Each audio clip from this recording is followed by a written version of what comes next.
Welcome to the C-Suite Mentor, the place where you will learn the tools, strategies, and mindset to scale your business sustainably and build a lasting legacy. I'm your host, Theresa. As a fellow CEO, I understand what it takes to scale a business to 7 and multiple 8 figures. It's not necessarily what you might think. It requires a complete shift in how you think, strategize, and execute key actions in your business. My mission is to help CEOs step back into the driver's seat of their business by optimizing their operations, empowering their team, and staying in total alignment with their big vision. So, are you ready to exchange everything that hasn't worked for strategies that will? You're in the right place, so let's go. Hello, and welcome back to another episode of the C-Suite Mentor podcast. I am recording this, whether you're watching it on video or you're listening to it. I am doing this literally on the fly because there is something on my heart, on my mind that I just needed to share. It is something that so many people, so many business owners do not think about.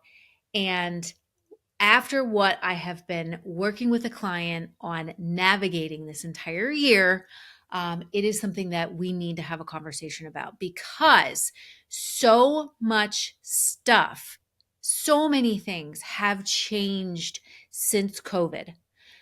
There are so many impacts that have happened. There are so many differentials. There's so many variables that can impact our business that you need to make sure that you are paying attention to this thing. Right now, and I'm going to say what it is in a minute, but right now, so many business owners and just kind of society in general, there is so much going on in the world. And people have such a lack of focus, especially on the right stuff. It's how can you beat the algorithm? Instagram's constantly changing. How can I modify what I'm doing? Or how can I show up more? Or how can I go viral? Or how can I be seen more? How can I build my visibility? And there's so many distractions. How can I grow my revenue? You open up your feed and you just see all kinds of stuff about growth and revenue and how can we survive? And it's not just about surviving, it's about thriving. And, again, like how can we increase sales? How can I build my team? And it's all this stuff. And it's just a lot of things to think about. So what I have seen is that a lot of business owners, their focus is kind of all over the place right now. And there are, like I said, a lot of distractions, a lot of disorder, a lot of turmoil, and especially with the election coming up and some of the events that have been happening recently. I mean, at the time of this recording, we just had the shooting, and it's actually the rally that was happening that Trump spoke at, that he was at, where the shooting occurred. And innocent people, brave, very courageous people, got wounded, lost their life, shielding their family from the shooter. And, former President Trump was also shot. And it's actually not far from my house. And so there's just been so much stuff and so many things that we have to focus on and think about. And, it's been a lot. But there's one thing I want you to think about, and this thing that I want to talk about, because a lot of business owners don't think about this stuff. And it's insurance, liability insurance, commercial insurance. As much as we get a car, we get our license, and we want to have automobile insurance, business owners don't necessarily think about or want to think about the insurance that they actually need to carry for their business, especially when you're just starting out. And to be quite honest, in the time that I have been a consultant and a coach working with business owners, I have seen people who have been in business for many years and have no business entity set up. No S Corp, no LLC, no corporation, no nothing. no entity. They mix their personal finances with their business finances, and I've seen it all. Seen it all. I can tell you that right now. And the one thing that business owners, I mean, if I was a SCORE mentor and I would work with people who are just starting out. And the one thing that we talked about is insurance. And again, those business owners that don't have a business entity set up, the amount of people that I can tell you that I've had a conversation with and they don't have liability insurance, professional liability insurance, or if you have a brick and mortar business, like really have what you need for commercial insurance, it's crazy. So if you're listening, you want to listen to this conversation if you are one of those people that doesn't necessarily have the right protection set up for your business. So there are three things that you want to make sure that you have as a business owner that you have access to. So number one is to make sure that you have your insurance, liability insurance. If you have a brick and mortar business, there's some other insurance that you need to have, making sure that you have everything covered. The other one is an accountant. You got to get a really good accountant, all right? Someone who isn't just going to do your taxes every year. And maybe that's what you start off with, but someone who's actually going to have a conversation with you on a quarterly basis and have that conversation so you know what's happening in your business. You know what you need to plan for as far as expenses or some kind of an accrual of an expense that's coming down the line. And, also just kind of planning ahead for taxes. So you want to make sure that you get a really good accountant. Um, and the other one is a lawyer, making sure that you have a lawyer. I mean, depending on the law firm, some lawyers make you pay a retainer and then they just deduct from that as you meet with them or as you need them. Other lawyers, they just charge you, they just bill you when you meet with them, depending on the situation. So 3 things you want to look into: insurance, lawyer, accountant, and make sure that you have those things set up. I'm not going to dig into the whole thing of you need to make sure you have a separate bank account for your business versus what you have for your personal stuff. We won't go into that. The thing that I want to talk about today is insurance. Like I said, every single person that I have ever mentored or coached when they're first starting out, one of the first things is you want to make sure you have the right insurance coverage. Even after, once you get your business up and running and you're doing your thing, you still want to make sure that you have the right insurance coverage. And you want to make sure that you have a broker that you're working with that knows what they're doing, which is most important, and really is going to watch out for you. All right. You need to watch out for you, which we're going to talk about in a minute. But we up front, we want to make sure that we are being responsible and being careful and really making sure that we have the right policy in place, that we're working with someone who we can have a conversation with, someone who maybe even specializes in the type of business that you have. And when it gets to the actual carrier themselves, certain carriers only handle certain types of businesses, but your broker can help you to kind of sift through all of that. And when you do work with a broker, they will actually, once they get a better understanding as far as what does your business do, how many employees that you have, what's the level of risk, what's the, all of those pieces, they actually take all of that information and they actually market it out to different insurance carriers to see what kind of a plan they can get for you and what your premium is going to be. Okay.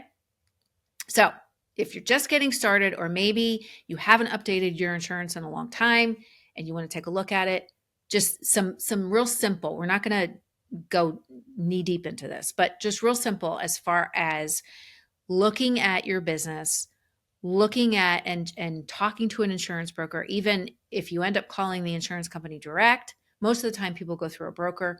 Talking to them about your business, what your business does, how many employees that you have, If you are a business that sells alcohol or tobacco, or, there's different rules around it. Okay. And also, certain insurance carriers only handle certain types of businesses. For example, this client that I'm going to talk about, he has 4 different types of businesses. 2 of those types of businesses, a tour company and a private label food company, the insurance carrier that he has been with for 25 years does not cover, because there's too much liability in it, does not cover either one of those types of businesses. So he had to go out elsewhere to get insurance coverage for them. So most important thing is you understand your stuff, and then also you work with someone who you can build a relationship with. It's not, and believe me, in my day, I used to work for an insurance company. I used to work for an insurance broker, actually. And in my day as a consultant, having my own business, and even when we had my retail store, I've seen a lot of insurance brokers who don't want to partner with you. All they see are people who, it's just transactions. So people who are paying insurance premiums, and that's all they see is the premium. And I've seen a lot of insurance brokers, especially when I used to work for an insurance company, who all they cared about was just the renewals. And unfortunately, like, that's just the way that the industry has been. And what I have helped this client to navigate this year, that industry, and I apologize if you're listening to this episode and you work in insurance, you're an insurance broker, or you own an insurance company, whatever it is, I apologize in advance. But the industry and the way that they do things is a bit on the broken side, especially when it comes to having a significant loss in your business, such as a fire, a flood, your roof blowing off, or a roof caving in, or whatever it is. And it's so bizarre. But when my client had this fire in the beginning of February, it was just so weird, because a lot of the contractors that I was helping to connect and navigate and deal with everything, and this is a client that I am his COO, so this is part of what I do with him. But I just kept hearing of all these stories about people who had ceilings cave in and a roof cave in, and were struggling to navigate the world of insurance and claims, and trying to save their business, and at the same time trying to navigate everything that goes into when a catastrophe, a crisis happens. So the reason why I want you to think about this beforehand is that you don't want to think about insurance when the crisis happens. If do you have the right coverage? Do you have the right things included in your policy? And even, do you have insurance? Silly as that sounds, but some people, like, don't. I've seen business owners who don't pay attention to these things, which is why I wanted to have this conversation. But the bottom line is, you want to make sure that you're looking at these things sooner than when something catastrophic happens. So as I said, this client of mine had a fire in the beginning of February, and we have been dealing with this claim. When the fire happened, insurance company comes in. So when you have a crisis, the insurance company comes in and they kind of assess exactly what's happening. All right. They assess what's happening, the damage that was done, and then you start to formulate a plan as far as, okay, this is what needs to happen next. All right. These are the remediation people that need to come in, or these are the next steps that we need to take. This is what you need to do with your employees, so on and so forth. Okay. So when this fire happened, there were certain things, even though we, as experienced people, we knew the ins and outs of our policy, except a few things that were very, very, very, very, very fine print. So when this all happened and this loss occurred, and we made the decision, as the business owner and the COO, that we were going to do what we needed to do to get the business, to get the rest. It was a restaurant, to get the restaurant back up and running as soon as we could. We also made the decision that we were going to continue to pay our employees. And because the restaurant industry, has had so much havoc, and trying to hire and retain good people has been a bit of a struggle. And we wanted to make sure that we didn't lose anyone. We wanted everyone to know that this is, and this was a big thing, is to sit down.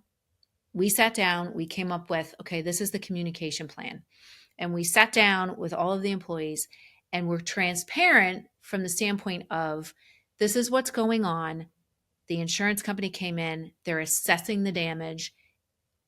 We would like to get back up and running as soon as possible. We're going to have cleaning crews in here. There's going to be some remediation because unfortunately it's a restaurant. It happened in the kitchen. Not good. And we also want to make sure that we take care of everyone. So we are going to continue to pay you.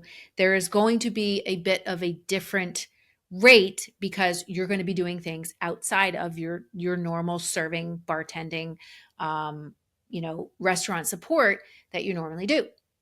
Okay, cool. 2 days after everything happened, we find out, and even the insurance adjuster and our insurance broker did not realize that payroll wasn't covered. So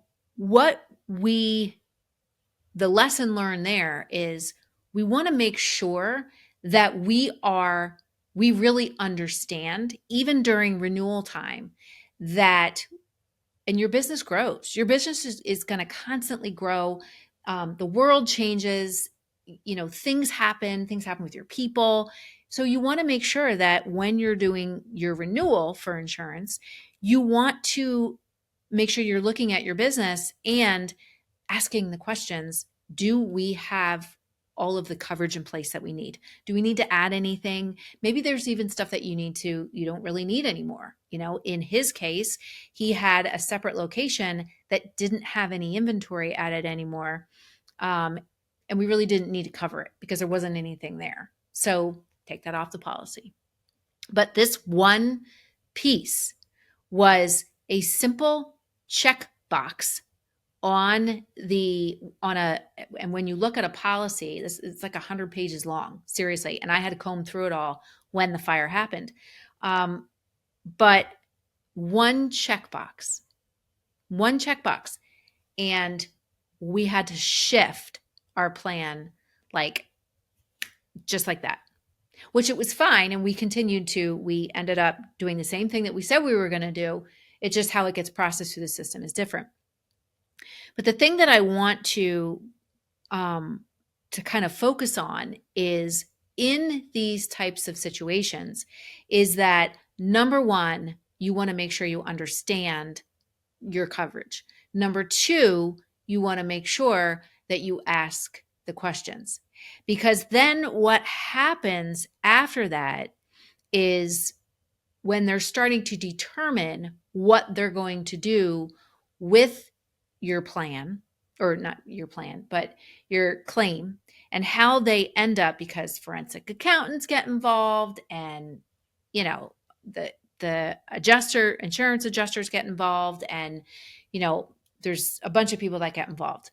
And the way that they end up calculating the loss of income for the business, in my mind, and this is why I wanted to talk about it, because as you know, small businesses are the backbone of the economy, the absolute backbone of the economy. They foster innovation. They provide jobs for people. They are able to make shifts in society because of what they do. But also, so many of them don't necessarily have the time or take the time or have the focus to make sure that they have certain things in place to make sure that they're covered. And when you're dealing with situations like this, when you get to the point where you're navigating the the either subrogation, or you're navigating like getting through the whole claim, there are calculations and processes that this industry has that, in my mind, after going through this physically live since February, and like really navigating the loss that occurred, I've realized just how archaic these formulas and the ways that they calculate this stuff, and the way that they look at an insurance policy and then look at a claim, the way that they do it is so archaic. It's archaic, especially since COVID. COVID happened and the world changed. Business changed. People changed. And since COVID, we've had wars, we've had the economy like totally like taken a nosedive, and cost increases. So much stuff has changed in such a short period of time that, again, we want to continue. So many industries want to continue to play with an old playbook and continue to calculate loss in businesses the same way that they did 20 years ago. And honestly, you can't. You can't. They take into account what your net, so the difference between your revenue and your income. Gross revenue is how much sales you got coming in. When you look at your net income, that is after costs, after expenses, after all of that fun stuff.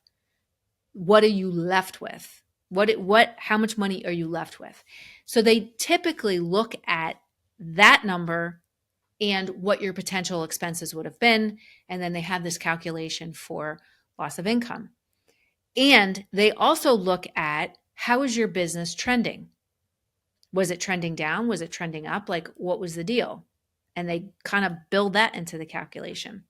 And in having so many conversations with forensic accountants, the forensic accountant, and like I said, reviewing this 100-page document 5 ways since Sunday, I'm looking at this and I'm putting these pieces together, and I'm like, this is crazy, because there's so many variables that happen to look at it. And I understand they need to build a trend. I get it.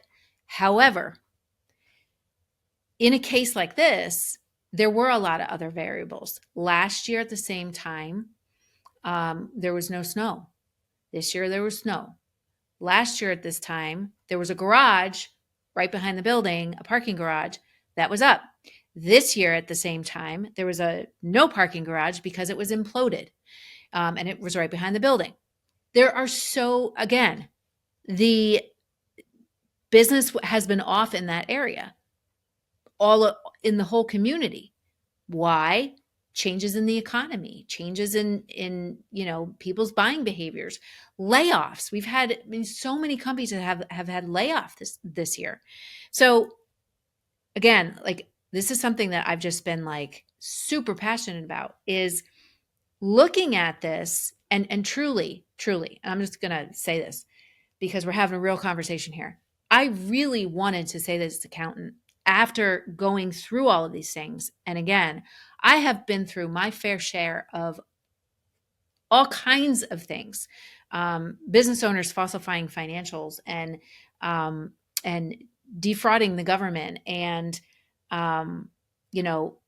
putting people on payroll that don't even work at the company just because, and they're family members, just because they want to, or putting them on health insurance just because they need health insurance, but they're not even really employees. And I mean, I've been through it all.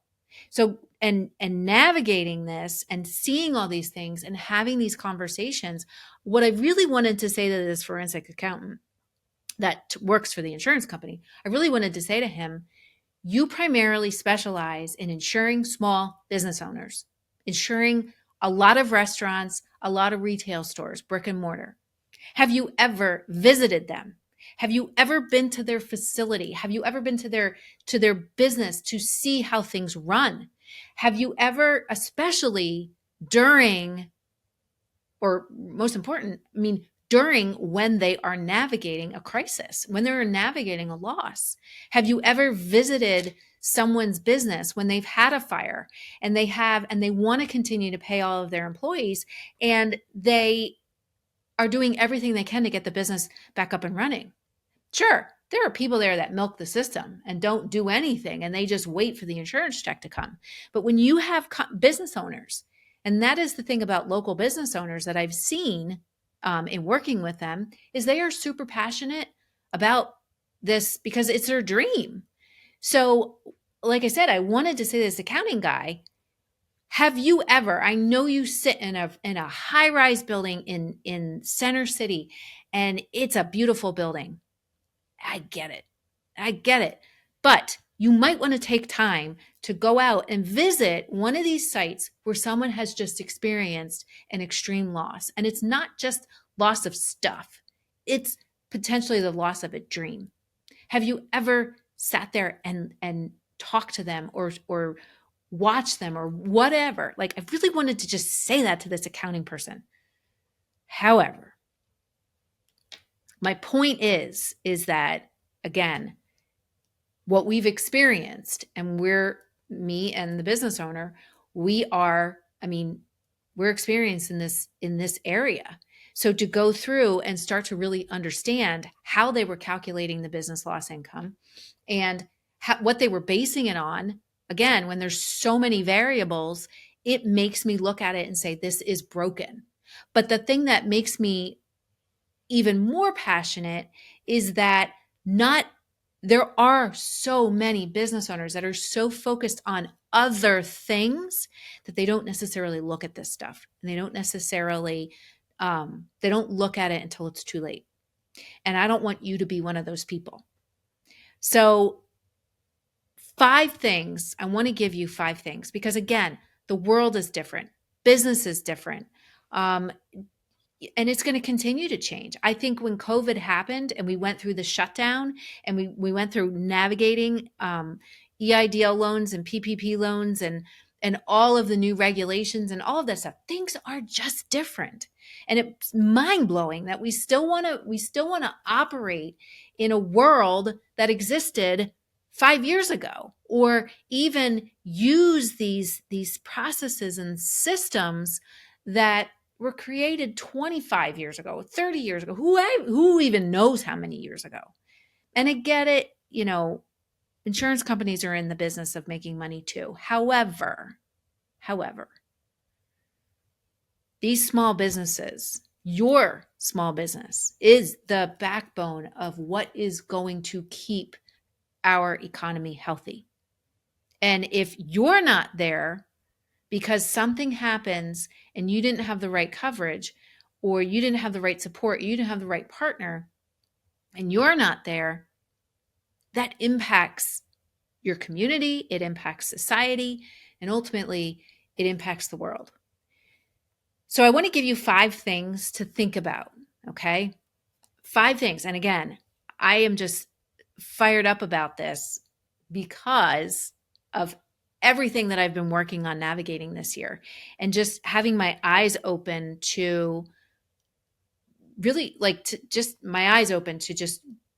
what happens. And also in talking with business owners in his area that have been in business for a while, and they weren't really sure when this happened.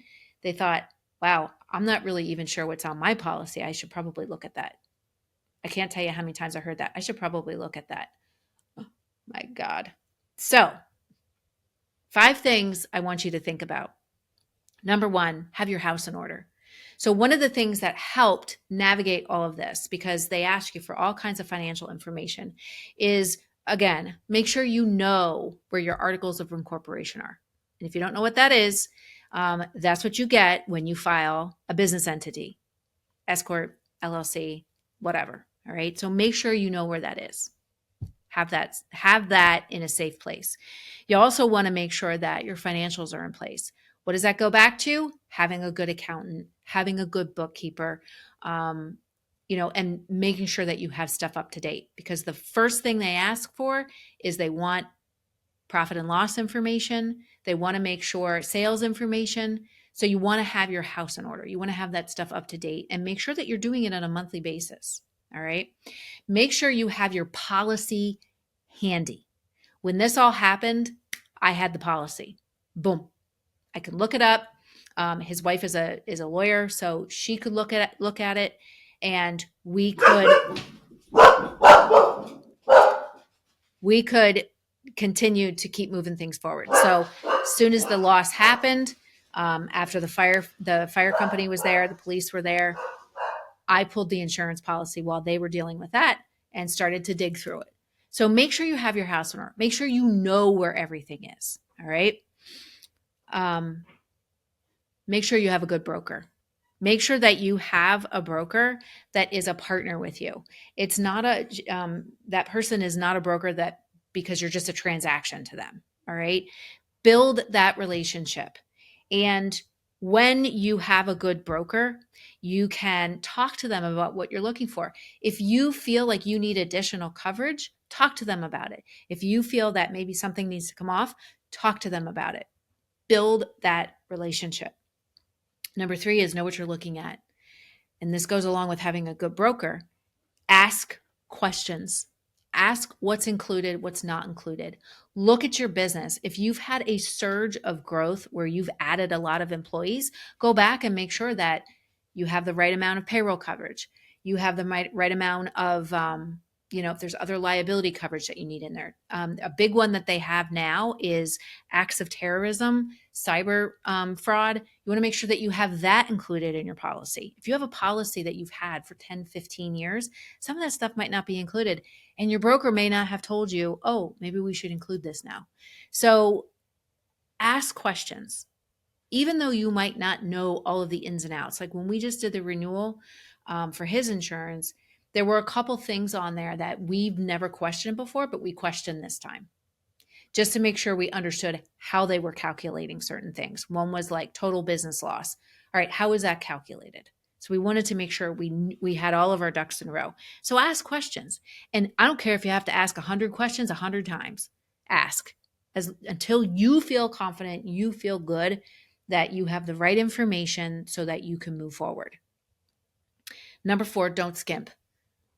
And I've seen this happen too, where people either want to and I just had a conversation with an auditor today, where she said there are people who will underreport what their sales are because your coverage is based on your revenue, and they understate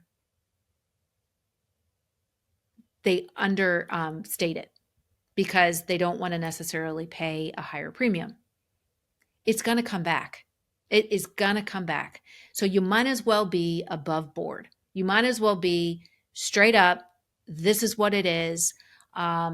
Also, don't skimp and look at something and say, oh, well, this one's, charging a higher amount and then this one. And you got to go with what you feel is the best. Don't skimp. Don't skimp on an accountant. Don't skimp on, I always say, don't skimp on software or anything infrastructure, computers, network, like your networking and everything.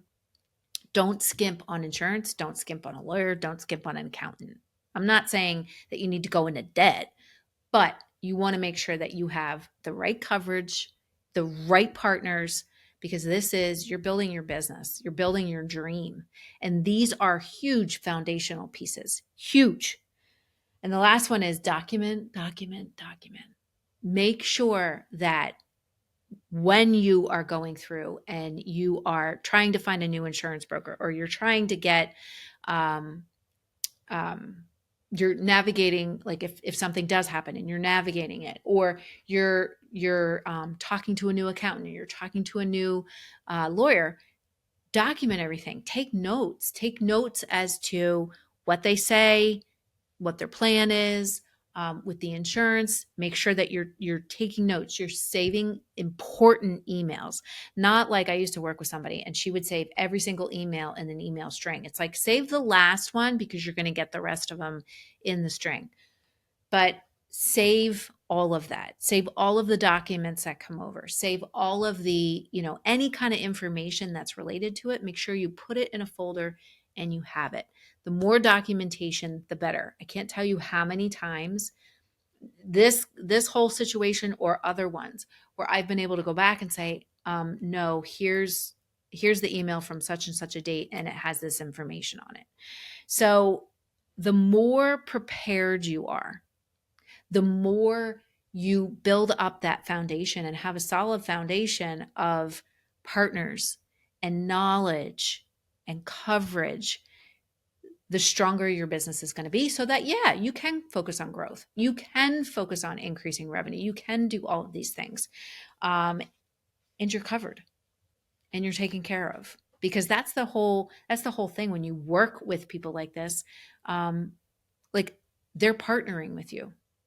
They're not just taking money from you. They're partnering with you, or you want to make sure that they're partnering with you. So have your house in order. Make sure you know where everything is.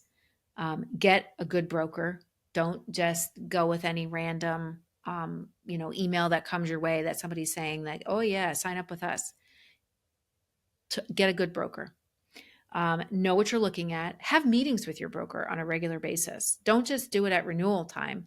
Have conversations with them like quarterly, just to take a look at what's going on in your business and what your policy is. And then maybe there are things that you need to adjust, or maybe there are things that you want to take a look at when you do have renewal. But have a quarterly meeting with them. There's nothing wrong with that. I'm a big over communicate. So get a good broker. Know what you're looking at. Ask questions, even if you have to ask 1,000 times. Don't skimp.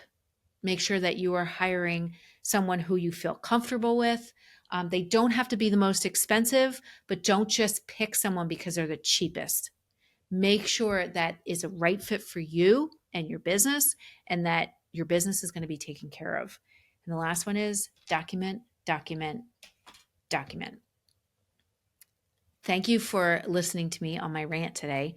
Like I said, in navigating this for the past 7 months, or however long it's been, 5 months, however long it's been, navigating it and seeing some things for the first time, but also having conversations with other business owners and just, really encouraging them to make sure that they go back and review their policy, that they have the right coverage in place, that they have the right partners in place, because I can't tell you, it's so, so important.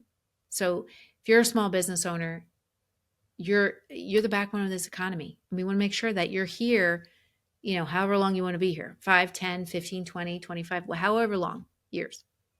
So, all right, until next time, have a great rest of your week, and make sure that you have the right partners to help you build your dream. Okay, bye for now. Hey there, thank you so much for listening. If you found value on the show, please follow the podcast so you never, ever miss an episode. And I would love, love, love if you would leave a review on Apple Podcasts or Spotify for me. Even better, share the show with a fellow business owner ready to step fully into their CEO leadership role.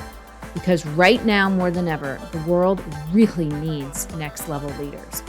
And by the way, did you know you can text me all your questions and get real-time feedback? You absolutely can. Just text the word CEO to me at 610-215-2838 to get connected. One last goodie for you before I go. If you're ready to scale your business and have a co-creator working right by your side, my C-Suite Mentor Program may be perfect for you and your possible new second in command. Just visit thecsuitementor.com to get started.